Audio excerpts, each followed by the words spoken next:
Hello tout le monde, bienvenue sur ma chaîne Miyaka. Je suis super contente de vous retrouver pour une nouvelle vidéo, une vidéo assez spéciale donc, pour vous parler donc, de mon accouchement. Voilà, moi j'ai eu un déclenchement, donc j'ai vu sur YouTube qu'il n'y avait pas beaucoup de vidéos de déclenchement, hein, vraiment celles qui ont été déclenchées. Donc je me suis dit je vais vous raconter mon histoire. Donc je vous fais cette vidéo vraiment pas pour me plaindre, hein, vraiment pour vous raconter mon histoire. Et c'est aussi vraiment pas pour vous faire peur. C'est vraiment sans enjoliver la chose. Donc moi les filles, j'ai vraiment pas pu faire de vidéo grossesse car j'étais vraiment pas sur YouTube. Donc on va revenir un petit peu en arrière. Donc les filles, on va commencer par le 3e mois de grossesse. Donc les symptômes sont venus.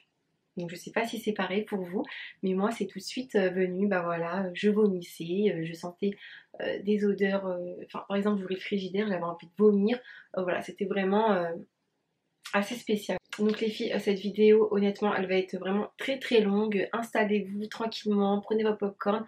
Voilà, donc je pense que vous êtes en plein ramadan pour certaines. Donc profitez de siroter votre jus de fruits pendant mon histoire d'accouchement. Donc ensuite, une fois que les symptômes ont commencé à venir, donc moi j'avais des envies, mais bon malheureusement on me les satisfaisait pas.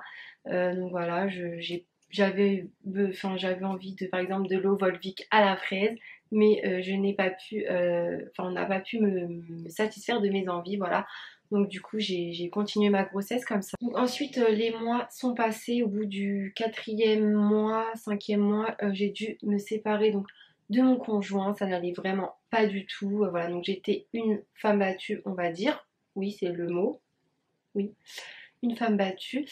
Et voilà, j'étais en pleine séparation, là je suis en période de divorce. Et du coup, bah voilà, j'ai continué ma route seule, hein, comme une grande. Et oui, les filles, il vaut mieux être seule que mal accompagnée, hein, d'être accompagnée d'une fiotte, pardon, c'est pas la peine. Donc les filles, moi je préfère pas vous dire ce qui s'est passé dans ma mi-grossesse, hein, parce que je courais un peu partout, je vivais pas ma grossesse à fond. J'étais entre les commissariats, les avocats, les hôpitaux aux urgences. Bref, j'étais partout, mais pas où il fallait. Par exemple, chez soi, tranquillement, en train de regarder ce qu'il faut pour son enfant. Voilà, c'était pas du tout ça. Hein. C'était vraiment pas une grossesse posée, tranquille, comme toutes les femmes. Donc en fait, moi, les filles, ce qu'il faut savoir, c'est que j'avais pas de ventre pratiquement. Ma grossesse était comme un déni parce que j'ai pas pu profiter. J'avais pas cette joie, enfin voilà, on dirait même pas que j'étais enceinte, hein, physiquement et mentalement, parce que j'étais tellement préoccupée à me battre pour être, pour, pour survivre déjà de un, et deux pour rester, pour pouvoir mener ma grossesse à terme. Voilà, donc je rentrais chez moi, j'avais plus mes affaires, mon conjoint m'a tout volé, les affaires de ma fille. Voilà, il n'y avait plus rien chez moi, je devais retaper des serrures, enfin voilà, c'était une catastrophe, donc je préfère vraiment pas vous parler de cette histoire vraiment. Ouais, donc peut-être qu'un jour je vous ferai cette vidéo, la vérité sur ma vie. Là, vous serez vraiment vraiment choqués de tout ce qui m'est arrivé pendant que j'étais mariée, mais ça, pour le moment, c'est pas possible. Donc le seul moment où j'ai pu profiter de ma grossesse, c'était vraiment avec ma famille. Donc d'ailleurs, je les remercie si vous passez par là.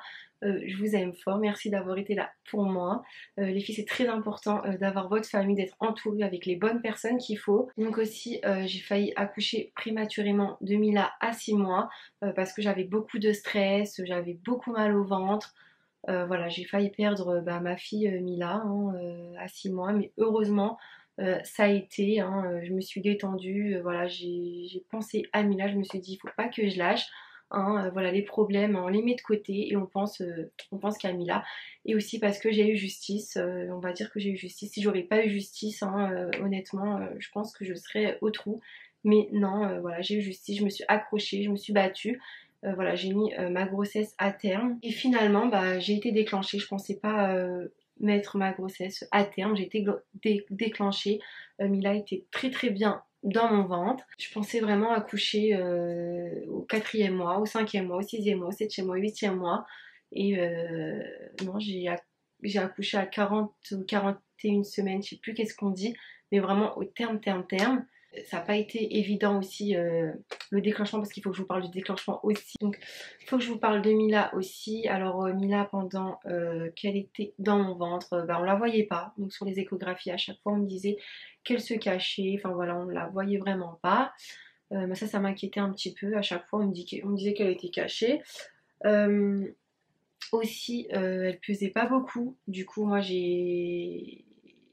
Parce que moi en fait pendant ma grossesse je mangeais pas, hein. Comme je vous ai dit, je ne pouvais pas manger quand quand j'étais avec la personne quoi. Et une fois que je me suis séparée, bah, c'est là où j'ai repris goût petit à petit. Mais comme je vous ai dit, Mila, elle pesait vraiment, vraiment rien, quoi.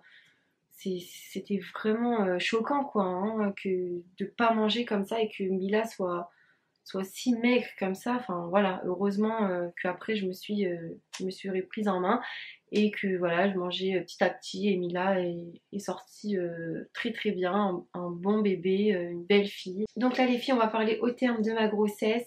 Donc une journée type de déclenchement, c'est quoi? Bah moi j'ai été déclenchée une semaine après mon terme. Donc juste avant, je vous ai pas dit, mais avant qu'on me déclenche, j'ai fait tout ce que les médecins m'ont dit, hein. J'ai dansé, j'ai monté les escaliers, voilà, j'ai fait plein de choses, mais Mila ne voulait pas sortir, hein. Elle était trop bien dans mon ventre, hein. Elle ne voulait pas sortir, peut-être pour affronter ce monde-là justement. Donc moi, ce qu'il faut savoir, c'est que j'ai pas perdu le bouchon muqueux ni les os. Je pensais les perdre un jour, mais non. C'est pas venu. Donc moi, à chaque fois, j'avais rendez-vous donc à la maternité. On me disait, bah non, vous n'êtes pas ouverte. Enfin voilà, souvent c'était comme ça. Voilà, donc j'étais un peu dégoûtée parce que je sentais le déclenchement arriver. Je me disais, mais c'est quand que je vais accoucher? Voilà, parce qu'à la base, je pensais que j'allais accoucher enfin, tout de suite hein, avec les soucis que j'ai eu, mais en fait, non, j'ai pas accouché tout de suite. Donc après, au fur et à mesure, bah, comme j'étais pas ouverte, on m'a donné une date.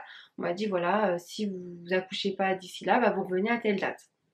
Donc moi, j'ai accouché au mois d'août. Donc moi, quand j'ai su bah, que j'allais bah, avoir un déclenchement, hein, enfin j'étais sûre vu que ça ne bougeait pas. Voilà, je me suis renseignée un petit peu à droite à gauche, voilà, donc ça disait que ça fait mal, c'est pire qu'un accouchement, voilà, c'est super long, enfin voilà.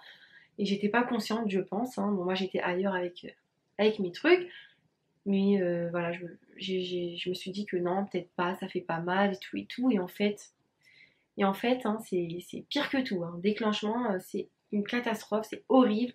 Voilà, je le souhaite à personne, mais bon, si vous avez un déclenchement, ne stressez pas, hein. Je vais vous raconter un petit peu bah, comment ça s'est pour moi. Comment ça s'est passé pour moi. Donc voilà, moi on m'a donné donc la date du 10 août. Voilà, j'étais stressée, mais sans plus en fait. J'étais stressée, mais d'un côté, j'étais pas consciente en fait. Et d'un côté, j'étais pressée bah, que Mila arrive, mais jamais j'aurais pensé que le cauchemar allait arriver, quoi. Donc en fait, voilà, il vous donne un rendez-vous. Donc moi, je suis allée à ce rendez-vous. Donc c'était à 8 h qu'il fallait être là-bas. Donc moi, j'étais accompagnée de ma maman. Et donc voilà, hein, il vous donne une chambre, hein, une bonne chambre. Donc voilà, il vous installe, hein. Il y a toujours le monitoring à côté. Moi, j'étais avec le monitoring. Voilà, donc on attend, on attend.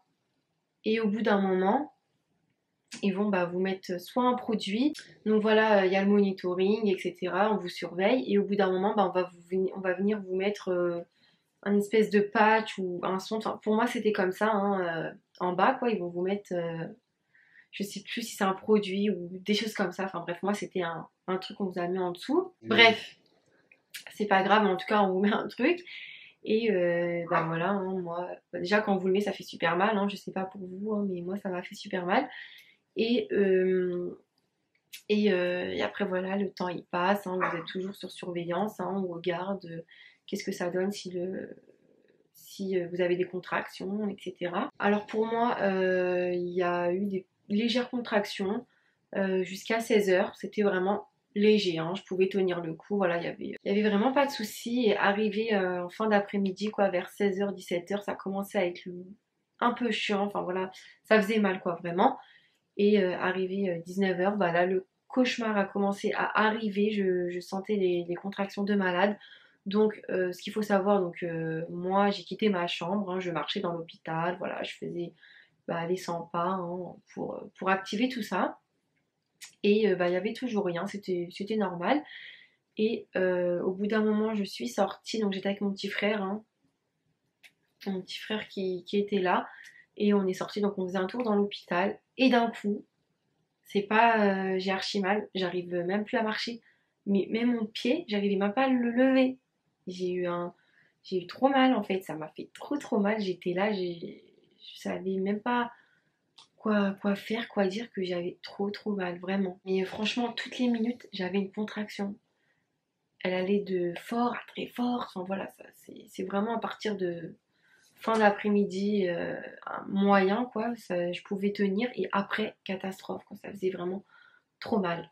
Et du coup, bah, il fallait que je reparte dans ma chambre. Là, c'était trop dur. Limite, j'avais envie d'accoucher sur place, ça faisait trop mal. Les gens ils me regardaient et tout. Enfin bref. Et après, donc du coup, mon frère il m'a accompagnée dans la chambre. Et là, j'avais encore mal. Donc, je commence à appeler ma mère. Je dis, écoute, faut que tu viennes et tout ça. Ça me fait vraiment trop mal et tout. Je peux plus tenir et tout et tout. Donc, du coup, elle me dit, j'arrive, tout ça. Donc, moi, je pensais que c'est bon, quoi. Le travail, il allait commencer, quoi. Hein. J'avais super mal. Voilà, moi, je pensais que c'était direct. Allez, hop, quoi, on y go, quoi. Mais en fait, non, même pas. Donc, du coup, je dis à ma mère de venir, tout ça. Donc, elle arrive tout de suite et tout. Et donc après, j'appelle la sage-femme. Donc en plus, les sages-femmes, on les appelle, bah, elles viennent pas tout de suite, hein, elles mettent 10 ans à venir. Donc moi, j'ai été au bout de ma vie, j'avais mal. Donc, le pauvre mon petit frère, hein, il a galéré, je l'ai insulté, je l'ai frappé carrément parce que j'avais trop mal. Et donc la sage-femme, elle arrive, hein, tout chousse, oui, bah, on va regarder, très tchatcheuse, hein, vraiment, on va regarder, allez hop. Et elle regarde et non, bah non madame, il n'y a rien, vous êtes pas ouverte, non. Voilà, on va attendre, hein, on vous met sous monitoring et on va surveiller tout ça. J'ai dit non mais c'est une blague, j'ai dit non mais c'est une blague, c'est une blague. C'est une blague en fait, j'ai archi mal. Non, on y va. Moi je disais bah, on y va, allez hop au bloc.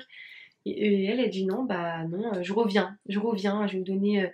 Je sais même plus si elle m'a donné quelque chose pour me calmer, mais. Enfin bref, je sais plus. Enfin bref, en même temps elle regardait en bas. Ça laisse tomber, enfin j'ai pas envie de vous dire ce que ça faisait parce que je crois qu'elle m'a mis un gel où elle regardait. Enfin bref, ça faisait mal hein, quand elle touchait. Et enfin voilà, je préfère pas vous dire ce que ça fait, hein, les filles, vous verrez par vous-même si vous avez un déclenchement. Voilà, la sage-femme après, elle est partie, elle m'a laissé dans ma galère, hein. C'était mon petit frère hein, qui a suivi tout. Donc comme je vous ai dit, ma mère est arrivée tout de suite, donc elle a pris le relais et voilà, donc elle aussi, elle a souffert à cause de moi. Et voilà, donc j'avais mal, je pleurais, tout et tout. Et bon, au bout d'un moment, je la rappelais, elle revenait. Mais non, elle disait rien en fait, elle me regardait souffrir. Ah mais t'aimes trop tomber toi en fait, c'est pas possible. Donc je vous ai pas dit, j'avais une application pour voir mes contractions, donc je ne sais pas si vous la voyez juste ici. Je vous la mettrai en barre d'infos si vous voulez, hein, mais de toute façon dans Apple Store, Play Store, hein, vous avez toutes les applications de grossesse. Et je vois là que mes contractions duraient au moins 2 minutes 45. Ouais, elles duraient vraiment longtemps, des fois 1 minute 3. Enfin voilà, ça a duré très longtemps. On voit pas nous. Donc ensuite, j'étais au bout de ma vie, les filles. Mais quand je vous dis j'étais au bout de ma vie, j'étais au bout de ma vie. Elle commençait vraiment à m'énerver en plus, la sage-femme, parce que limite, elle s'en foutait que je souffrais, quoi. Pour eux, c'est normal, mais pour nous, c'est pas normal, quoi. Donc au bout d'un moment, je l'appelle, j'ai écouté, c'est bon, stop, il faut y aller. Moi, j'ai mal, vous faites quelque chose, enfin, il me faut la péridurale, je pense. C'est bon, ça y est, j'ai trop mal. Donc en plus, il y avait personne. Il y avait personne dans les. Parce que j'étais à côté du bloc et dans ma chambre, et il y avait vraiment personne, quoi. Donc voilà. Donc en fait, elle m'a dit je reviens et tout, mais elle n'est pas revenue. Donc du coup, je suis partie toute seule au bloc, hein. Je marchais comme ça, limite j'ai pris mon courage à deux mains. Moi, je suis partie la voir, j'ai dit écoutez, madame, j'ai trop mal et tout, s'il vous plaît, mettez-moi la péridurale, c'est bon et tout. Enfin voilà, je criais limite, je vous assure que je criais. Et après, elle m'a dit très bien, on y va, voilà, je vais appeler l'anesthésiste, etc., etc. Et en plus, je pense que ce jour-là, il y avait personne qui a accouché parce que, comme je vous ai dit, c'était vide. Donc, je pense que j'ai eu de la chance aussi. Enfin, voilà, hein. Après, il y a eu du coup, pardon, la sage-femme m'a installée dans la chambre. J'ai vu la chambre, j'ai eu trop peur. La chambre de travail, quoi. J'ai eu trop peur. Voilà, il y avait plein d'appareils. Enfin, voilà, il y avait plein de choses. Les trépieds comme ça, tout ça, ça faisait trop peur. Et voilà, donc du coup j'ai attendu les médecins, j'avais trop mal. Et la péridurale, on va en venir à la péridurale, hein, les filles, enfin pour ma part. Et en plus, la chambre était à -10. Donc merci quoi l'hôpital, hein, c'est vraiment pas normal, je trouve que j'ai eu trop froid en fait en accouchant, enfin en attendant l'accouchement. Et du coup voilà, il faisait trop froid dans la pièce, donc ma mère elle est restée avec moi toute la nuit jusqu'à que j'accouche. Et ma pas de plaid.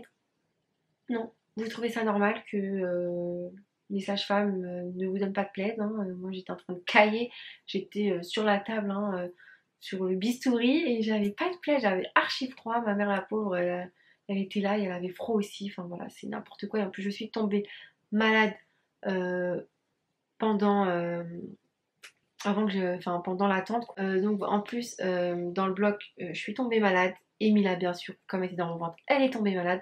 Donc dites-moi les filles si vous voulez une vidéo, un séjour à la maternité, je serais ravie de vous la faire. Mettez-moi des pouces bleus. Oh là là. Donc un séjour catastrophique encore plus. Non, donc un séjour catastrophique encore plus que l'accouchement. Donc voilà, il y en a assez. Dites-moi si vous voulez une vidéo comme ça, je serais ravie de vous la faire. Donc moi je comprends pas les filles qui disent que la péridurale ça fait pas mal. Faut m'expliquer en fait. J'ai douillé, j'ai eu trop mal et en plus on m'a piqué 2 fois. Donc je sais pas si c'était un teubé le médecin, je ne sais pas. Enfin, pourtant je me suis bien mise. Mais enfin voilà, j'étais en train de pleurer en plus pendant qu'il me la mettait. Moi, il faut savoir, c'est que j'ai peur des piqûres. J'ai trop peur. Donc voilà, il y a eu ça aussi, il y a eu du stress. En bref, voilà, j'ai eu trop peur. Il m'a piqué 2 fois. Et en plus, la piqûre, elle était balèze comme ça, hein. Mais je vous dis vraiment la vérité, elle était trop forte, trop grande. C'est pas pour vous faire peur, les filles, hein, mais je vous dis la vérité que la piqûre elle était hyper grande. En plus, ils vous disent de vous mettre comme ça et tout, le dos rond pour trouver l'os qu'il faut. Mais avec les contractions, ça fait encore plus mal. Donc voilà, il vous énerve encore plus. Enfin, vous avez juste envie de lui dire, mais vas-y, pique en fait, ça y est, c'est bon, dépêche-toi, pique là, vite là, parce que ça fait trop mal. Donc ensuite, voilà, donc une fois qu'on m'a mise la péridurale, donc on m'a installée hein, sur le lit, voilà. On venait vérifier donc à chaque fois si c'était ouvert ou pas. Voilà, donc on venait vérifier toutes les heures et moi ça a commencé vraiment à s'ouvrir à partir de 3 heures du matin. Donc j'ai pas dormi, ma mère elle a pas dormi. Donc voilà ce qu'il faut savoir, moi de 8 heures du matin au lendemain, oui c'est ça, j'ai pas dormi. J'ai pas dormi et ce qu'il faut savoir aussi c'est qu'un déclenchement ça peut durer 2 jours. Donc voilà, c'est chaud. Donc les filles, dormez bien. Si vous savez que vous avez un déclenchement, dormez bien la veille. C'est très important pour être en forme pour la suite parce que moi j'étais out, j'étais vraiment KO. Et sachant qu'il faut aussi avoir de la force pour la pousser et aussi ramener un plaid parce que moi en plein mois d'août il me fallait un plaid. Donc, n'oubliez pas vos plaids. Donc voilà, donc comme je vous ai dit, à partir de 3 heures du matin, donc toutes les heures ça s'ouvrait. Donc voilà, ça s'ouvrait à 1 doigt, 2 doigts, 3 doigts, 4 doigts. Et donc moi ce qui était bien c'est que j'avais la péridurale mais vraiment j'avais la télécommande hein. Mais quand je vous dis que je dosais comme je voulais, donc ce qu'il faut savoir c'est que je me suis renseignée et les filles elles avaient pas la péridurale comme moi je l'avais. Donc moi j'avais la télécommande et j'avais juste à mettre ma dose que je voulais. Donc dès que je sentais que j'avais mal un petit peu, alors moi je suis une douillette, clac, direct j'appuyais et j'avais la péridurale, je la sentais qui glissait dans mon dos parce que c'est un fil hein, qu'on vous met comme ça, tac tac. Et voilà, tout de suite, la douleur, elle partait. Donc ça, c'était vraiment génial. Tellement j'ai dosé sur la péridurale.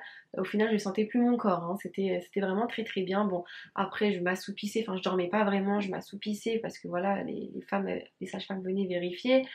Voilà, c'était vraiment pas facile. Mais bon. Donc ensuite, après, voilà, vient le matin. Et si je me souviens bien, il était... je sais plus 10 heures, quelque chose comme ça. Il y a une sage-femme oui, qui vient voir et tout ça. Bon, elle me dit voilà c'est pas mal, hein, c'est très bien, vous êtes ouverte, etc. Mais moi je sentais plus la péridurale, donc moi ça m'inquiétait. Je voulais toujours avoir la péridurale quoi. Et non, la dame elle me dit bah écoutez, non déjà en plus je sentais que ça voulait, j'avais mal en fait, je sentais que ça voulait pousser. Et à un moment je sentais même que je voulais aller aux toilettes, alors qu'en fait c'était même pas pour aller aux toilettes. En fait c'était comme ça, c'est que le bébé poussait en fait. Moi je pensais que je voulais aller aux toilettes, je comprenais pas. Et j'ai expliqué au médecin, il me dit non, c'est vraiment que le bébé veut descendre. Donc je dis ah bon et tout ça, ok. Donc après il me dit donc voilà, ça va être là pour pas tout de suite, dans pas longtemps, on va commencer à tout préparer, nanani nanana. Je dis ok, puis péridurale. Moi la dame carrément elle m'a mis un produit pour que je sente, pour que je puisse sentir hein, les contractions, pour que je puisse pousser.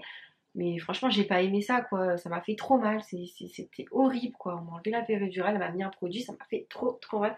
Rien, le fait de vous en parler, c'était horrible, quoi. Je m'en rappellerai, quoi. Et du coup, bah voilà, hein, tout a été mis en place. Voilà, c'est vers midi et demi, un truc comme ça, que j'ai commencé à pousser. Voilà, c'était très dur.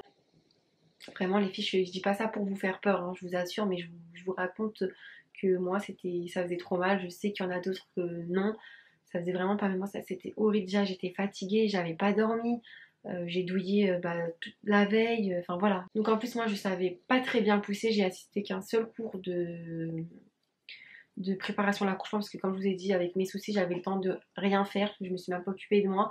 Voilà, j'ai même pas eu le temps d'assister au cours quoi. Super.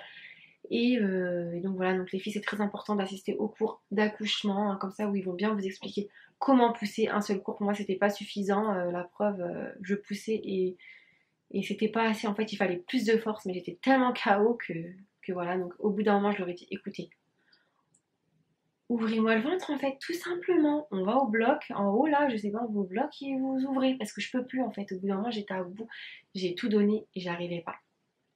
J'arrivais pas et je voulais absolument qu'on m'ouvre le ventre et ça marchait pas. Donc du coup le médecin est parti chercher du renfort et voilà pour pouvoir m'aider. Et du coup à un moment la tête de Mila est presque restée bloquée parce que je me suis arrêtée. Et le médecin m'a dit non, non, il faut continuer, il faut pas, vous allez mettre votre fille en danger, etc. Donc double pression. Et en plus à un moment, le médecin me dit bon, voilà, on voit une touffe de cheveux noirs, voilà, c'est juste là, ça va arriver, hein, on voit une petite touffe, quoi. Et voilà, donc une brune comme sa mère, hein, une belle brune touffue. Et, euh, et voilà, donc c'est ça quand elle m'a dit ça, c'était vraiment quelque chose là aussi. Donc j'étais accompagnée de ma mère, voilà, une warrior, une guerrière, on était là toutes les deux. Voilà, limite elle poussait à ma place, la pauvre, hein, voilà, c'est obligé, elle était impuissante pour m'aider. Donc ensuite, voilà, tellement que j'arrivais pas à pousser, on m'a fait donc une épisio, hein, un petit épisio comme ça. Donc, au bout d'un moment, donc, comme je vous ai dit, elle partira chercher du renfort. Et voilà, donc on disait madame, poussez, poussez, poussez, poussez. Moi j'arrivais pas à pousser. Et du coup, d'un coup j'ai senti un truc comme ça, là, une lame comme ça. Et voilà, donc tout de suite après, Mila, elle est sortie. Et là, je ne vous raconte même pas le bonheur que c'était amazing, c'était un truc de fou. Voilà, ma mère a pleuré, on pleurait, c'est ma mère qui a coupé le cordon, donc je pense qu'elle va avoir son caractère, hein, elle va être comme elle à mon avis, hein, mais c'était vraiment magnifique, franchement c'était waouh. Franchement, je sais même pas comment vous dire tellement c'était le plus beau jour de ma vie quand j'ai vu Mila. Elle était trop belle, elle avait des cheveux, voilà, elle était. En plus, comme j'ai accouché en terme plus, quoi, elle était déjà formée en fait. Je sais pas comment vous expliquer. On dirait qu'elle faisait plus que son âge. Donc, je pense que c'est pareil pour toutes celles qui accouchent en déclenchement comme ça, hein, les enfants, les bébés sont un peu plus grands. Donc en plus, voilà, donc ils vous la mettent sur moi, Mila, on me la met tout de suite sur moi, j'ai eu les larmes aux yeux, on a pleuré, on était tellement émus, on était cadeau quoi, venu du ciel quoi, c'était waouh, c'était après. Enfin voilà, ils vous la mettent là contre votre peau. Après, il y a tout de suite la première tétée. Voilà, on fait connaissance avec le bébé. Voilà, c'était. Franchement, j'ai envie de pleurer quand je vous en parle. Si c'était à refaire, enfin, voilà, je le referai sans hésiter. Une fois que j'ai fait connaissance donc avec Mila, bah, ils vous l'apprennent. Alors là, j'ai donné à ma maman aussi a fait connaissance avec Mila tout de suite. Elle c'est encore pire, elle était, hein, c'était waouh pour elle, c'était un truc de fou quoi. Elle était trop heureuse. Enfin, c'était un truc de malade quoi. Dès qu'elle avait dit elle est trop belle, elle te ressemble. Enfin voilà, c'était un truc de fou. Et du coup, donc elle est partie avec les médecins. Hein, la nettoyer, etc. Donc c'était juste là, c'était vraiment dans la même pièce. Et moi, voilà, je soufflais. Voilà, c'était. Donc ensuite, une fois qu'ils ont lavé Mila, enfin voilà, hein, ma mère l'a repris. Donc après, moi, ils vous nettoient. Enfin voilà, ils vous enlèvent tout ce qui est placenta, etc. Vraiment, ils m'ont appuyé sur le ventre. Donc ça aussi, c'était une catastrophe. En fait, moi, j'ai souffert hein, tout le travail en fait, parce qu'après, ils vous appuient pour vous sortir les cochonneries, quoi, le placenta, etc. Donc ça aussi, ça m'a fait trop mal. C'était horrible, je vous assure que c'était horrible. Donc attendez-vous à qu'il vous appuie sur le ventre pour vous sortir tout ça. Et après, bah voilà, enfin moi on m'a recousu les points de suture. Ensuite, voilà, le médecin remplit le carnet de santé, certificat, machin, machin. Et puis voilà. Donc voilà les filles, mon accouchement, voilà, c'est pas l'accouchement que je souhaitais malheureusement. Voilà, il est pas féerique, voilà. Sauf une fois la venue au monde de Mila, là c'est bon, c'était ouais, féerique, amazing, c'était c'était un truc de malade, mais sinon avant, voilà, j'ai vraiment galéré, je le souhaite à personne. Voilà, donc c'est pas pour me plaindre que je fais cette vidéo, c'est vraiment pour vous raconter, pour vous donner des conseils. Donc voilà les filles, c'est vraiment une vraie histoire, hein. J'ai pas que ça à faire à vous raconter des bobards, hein. Je vous ai dit un jour je vous ferai la vérité sur ma vie en vidéo, de vraiment tout vous raconter. Donc voilà les filles, ça me fait plaisir de partager ça avec vous, de vous raconter l'expérience que j'ai eue, de vous faire partager un petit bout de ma vie. Si vous voulez parler, ajoutez-moi sur Snapchat, hein, je serai là pour vous soutenir. Si vous êtes dans mon cas, donc une femme seule, si vous êtes en train de vivre votre grossesse seule également, moi je réponds hein, sur Snapchat, sur Instagram, il n'y a aucun souci. D'ailleurs, les gens savent très bien, hein, ceux qui me suivent sur Snapchat, hein, je regarde carrément vos stories, je vous réponds tout de suite, hein, j'adore ça. Parler avec vous. Ne désespérez pas si vous vivez une grossesse seule, si vous avez eu, si vous avez été battu, si votre mariage n'a pas marché, si vous avez eu des problèmes vraiment très graves comme les miens, voilà, je vous soutiens, ne lâchez rien, faites-vous entourer des bonnes personnes, voilà, il faut parler, il faut pas rester seul. Le meilleur reste à venir, une fois que votre bébé arrive, voilà, c'est le plus beau jour de votre vie, il faut rien d'autre, mais vraiment rien d'autre à part votre enfant. Voilà, donc relevez-vous pour votre enfant. Voilà, protégez-vous aussi, c'est très important de vous protéger, vous et votre enfant. Donc voilà les filles, si vous voulez ma vidéo, mon séjour à la maternité, pardon, je serais ravie de vous la faire. Voilà, ce séjour-là, ça a été une catastrophe également. Voilà, dites-moi en commentaire si vous la voulez, je serais ravie de vous la raconter. En attendant, je vous fais de gros bisous, portez-vous bien, et puis je vous dis à très vite pour une nouvelle vidéo. Je vous embrasse très très fort.